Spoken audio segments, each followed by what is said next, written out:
Interesante todo lo que acá se ha conversado y por supuesto, amigos sulavidentes, esto tiene una única intención: buscar que usted se informe, pero también que saque sus propias conclusiones, que adquiera un juicio que le permita discernir entre lo que debe ser y lo que no debe ser, porque es allí donde se apuntala la posibilidad de que sea nuestra capacidad, pero también nuestros sentimientos, lo que nos permita que nuestra ayuda colabore con el crecimiento y sobre todo con el progreso de este país que tanto queremos.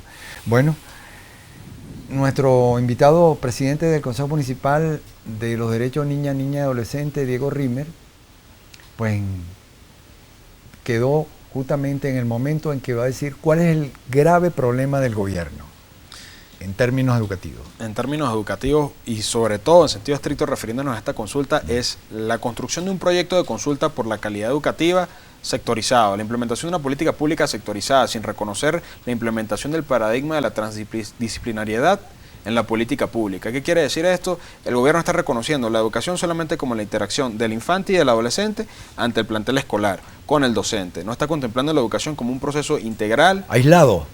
Sí, sí, donde están involucradas todas las fuerzas vivas. Hablamos de los gremios, hablamos de los distintos grupos culturales, de los distintos credos, de grupos de culto. Pues estamos hablando de todas las fuerzas vivas de la sociedad que no han sido integradas en la elaboración del proyecto. Hablan en el proyecto de una consulta hacia ellos, pero está desarticulado. Segunda gran falla en la implementación de esta consulta por la calidad de la educación. Estamos hablando de preguntas abiertas. Le preguntan a un niño, por ejemplo, preguntas de primera etapa: ¿cómo quieres que sea tu escuela? Un niño de primer grado va a responder bonita, fea, etcétera. Un niño de sexto grado, de repente con el desarrollo progresivo de su capacidad de discernimiento, podrá ejercer otra respuesta. Estamos hablando, en el caso del municipio de Libertador, estamos hablando de unos 100.000 niños a ser interrogados, y estamos hablando a nivel nacional de unos 6,5 millones de niños, niñas, adolescentes a ser interrogados. ¿Qué quiere decir esto? Estamos hablando de una gran cantidad de preguntas abiertas que se convierte en una forma inviable de basar estadística. Cualquier persona licenciada en estadística, cualquier politólogo sabe cómo deben manejarse las matrices, cómo deben manejarse las escalas. ¿Por qué no plantear una consulta que establezca una escala, por lo menos en el caso de educación media diversificada? ¿Hacia dónde quieres que se oriente la educación? ¿Hacia las humanidades? ¿Hacia las ciencias? Estamos en el marco del desarrollo del paradigma de la sociedad del conocimiento, y la educación debe transitar hacia lo propio. La política pública y los estándares de calidad están establecidos claramente en la Constitución y en la ley en la materia. Sin embargo, la metodología cualitativa introduce mecanismos que permiten diferenciar, en el momento que se rastrea una respuesta de naturaleza abierta, lo más indicativo. Pero en todo caso, el universo es un universo que supera los 6 millones. Totalmente. Porque si sumamos a los padres, representantes y a los docentes, bueno, y eso multiplicado por el número de preguntas que tiene cada cuestionario, entonces ¿cuánto tendríamos? Estamos hablando de 6 millones de estudiantes, 600.000 docentes. Estamos hablando de unos 2 millones aproximadamente de padres y representantes. Estamos hablando de un promedio de 10 preguntas, más o menos que sea entre 4, 6, 10 preguntas. Estamos hablando de unos 80 millones de respuestas. O sea, bueno, y vaciarlos, ¿no? Es lo mismo que pasó con la implementación del Plan de la Patria. Del 100% de las propuestas solo fueron tomados el 2% por la inviabilidad del manejo de esta metodología cualitativa, que debió haber sido lo propio, que cada plantel educativo fuera canalizando una propuesta única de forma tal que fuera mucho más viable el manejo de estas distintas propuestas y que además fueran integradas instituciones en la materia. Nosotros, Consejo Municipal de Derechos de Niños, Niñas y Adolescentes, ente rector en la protección de niños, niñas y adolescentes, no fuimos invitados ni incorporados en la elaboración del proyecto. Exacto, y otro elemento allí es cómo determinar entonces la representatividad en el momento en que yo diga, bueno, yo opiné de determinada manera, ¿de qué manera se va a hacer valer esa No hay un cotejo, no hay manera de auditar, en este caso de garantizar que mi propuesta como individuo, en este caso como niño, niña, adolescente, que tiene su opinión de valoración como sujeto de derecho, como adulto, padre, representante, que tiene un interés en garantizar la educación de su hijo conforme a lo que establece el artículo 76 de la Constitución, conforme a lo que establece en el artículo 53 al 55 de la Ley Orgánica para la Protección de Niños, Niñas y Adolescentes, que yo tenga la libertad y mi derecho y mi deber de educar, de criar a mi hijo o mi hija acorde a los principios y preceptos que establecen estos elementos que también están contenidos en la Declaración Universal de los Derechos Humanos. No, y al final el problema es que termina imponiéndose la pretensión, intención que el gobierno decida por aquello de quién tiene el poder. Bueno, el poder lo tengo yo. Y hay un conflicto. Se está implementando el criterio y el paradigma del Estado docente. Y la Ley Orgánica para la Protección de Niños, Niñas y Adolescentes, en el artículo 4A de la misma, establece que para el desarrollo de los distintos elementos vinculados al crecimiento y a la protección de niños, niñas y adolescentes va a haber una participación equilibrada del Estado, de la familia y de la sociedad. Eso incluye un elemento importantísimo como el problema educativo. Sí. Bueno, amigos, en esta conversación con Diego Rimmer, presidente del Consejo Municipal de los Derechos Niños, Niñas y Adolescentes del municipio de Libertador Mérida.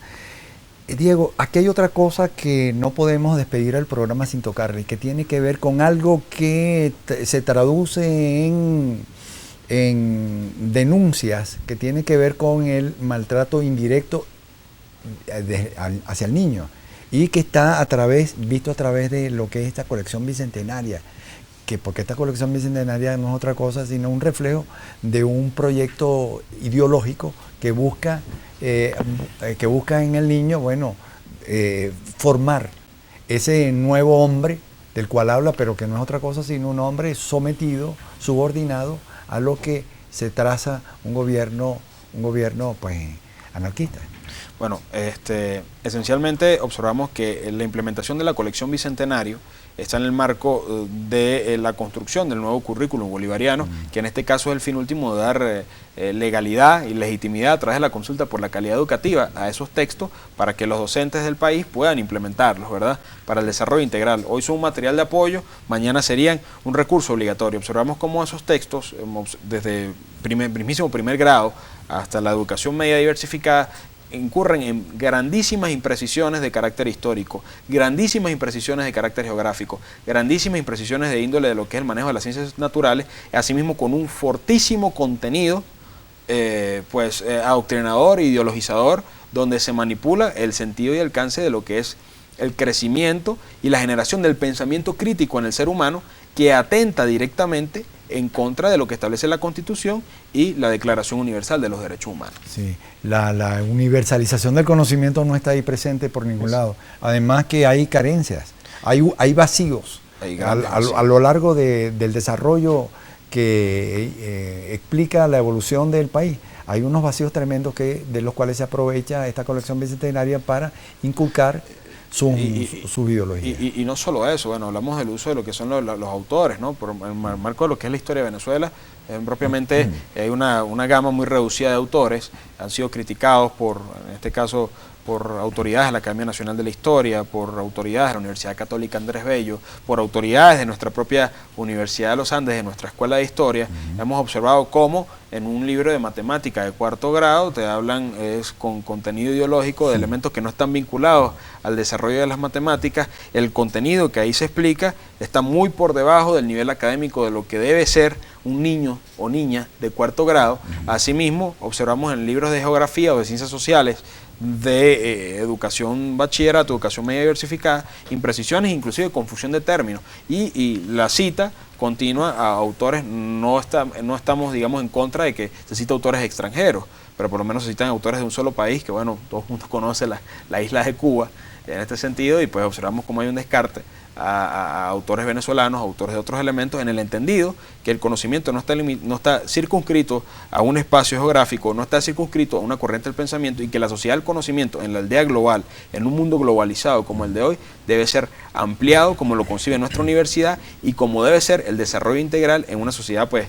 invadida por las redes sociales, por la internet, que hoy en día es mucho más rápida el movimiento y la interacción que en el pasado. Exacto, y si yo como representante evidencio que esa situación se está presentando dentro de la formación de mi hijo, ¿qué pudiera hacer? ¿Cómo puedo yo acudir? ¿Ante quién puedo acudir para denunciar esa situación? Bueno, ya tenemos un precedente ante nuestra institución. Acudieron más de 2.000 miembros de la sociedad civil organizada merideña e intentamos una acción de protección propiamente en contra de la consulta por la calidad educativa, que ya fue admitida, y pues esperamos la respuesta del Tribunal con competencia en la materia, que es el Tribunal de Protección, de Primera Instancia de Protección de Niños, Niñas y Adolescentes, para solicitar una suspensión y una reformulación de esta consulta. Y en el caso de lo que es el contenido, el material educativo, pues puede asistir, en el caso de la vulneración de un derecho particular, se asiste ante un consejo de protección, y en el caso de que la denuncia sea colectiva o sea atinente a derechos difusos, se asiste ante nuestra institución, y nuestra institución está obligada a dar la respuesta para reponer el derecho vulnerado o para salvaguardar el derecho que sea potencialmente objeto de amenaza. ¿Los defensores tienen competencia en esta materia? Los defensores pueden recibir la denuncia, pero deberán consignarla al ente competente en la materia, que somos nosotros, Consejo Municipal de Derechos de Niños. Canalizar. Bueno, amigos sulavidentes, muy interesante esta conversación que hemos sostenido con Diego Rimmer, presidente del Consejo Municipal de los Derechos de Niños, Niñas y Adolescentes del municipio Libertador del estado Mérida. Yo, por supuesto, agradezco su presencia, porque me costó que viniera Diego, caramba, duro el hombre. Bueno, y por supuesto estuve muy agradado de contar con el apoyo de mi amigo periodista, que en sus ratos libres es abogado. Abogado también. Sí. Bueno, querido Carlos, muchas gracias. No, a ti por la invitación y bueno, seguimos aquí. Aprendimos, ¿no? Aprendimos y seguiremos aprendiendo. Sí. Bueno, querido Diego, Bueno. también mi agradecimiento otra vez. Bueno, muchísimas gracias, profesor, muchísimas gracias, Carlos, de verdad, por este espacio, esta ventana de nuestra universidad, siempre presente en el desarrollo, pues, de la ciudadanía merideña, del país y de la humanidad. Nosotros, pues, orgullosamente holandinos, pues siempre le debemos desde nuestro inicio y hasta el final de nuestras vidas, No, y ahora toda esta universidad. Y ahora que se están atando más los nudos entre el Consejo Municipal de los Derechos del Niño y la universidad, Así con es, más razón. Así es, estamos bueno con esos vínculos bien entrelazados con nuestra Facultad de Ciencias Jurídicas y Políticas, con nuestra Facultad de Artes y con nuestra Facultad de Humanidades para desarrollar la política pública coherente al servicio de los merideños. Qué bien. Bueno, y eso sin contar con quienes estamos ahí también. Así es, profesor. Amigos sulavidentes, pues esta conversación muy necesaria, muy interesante, gracias a la presencia de nuestro presidente del Consejo Municipal de los Derechos de Niños, Niñas y Adolescentes, municipio Libertador, y por supuesto con el apoyo de mi amigo periodista Carlos Colina. Amigos, en nombre de nuestro equipo de producción de Grandes Temas, director, camarógrafo, sonidista, pues en nombre de todos ellos, nuestra gratitud y nuestro deseo porque pasen un rato agradable en sintonía de los programas de ULA TV. Sigan en nuestra sintonía, por su atención, muchas gracias y hasta entonces.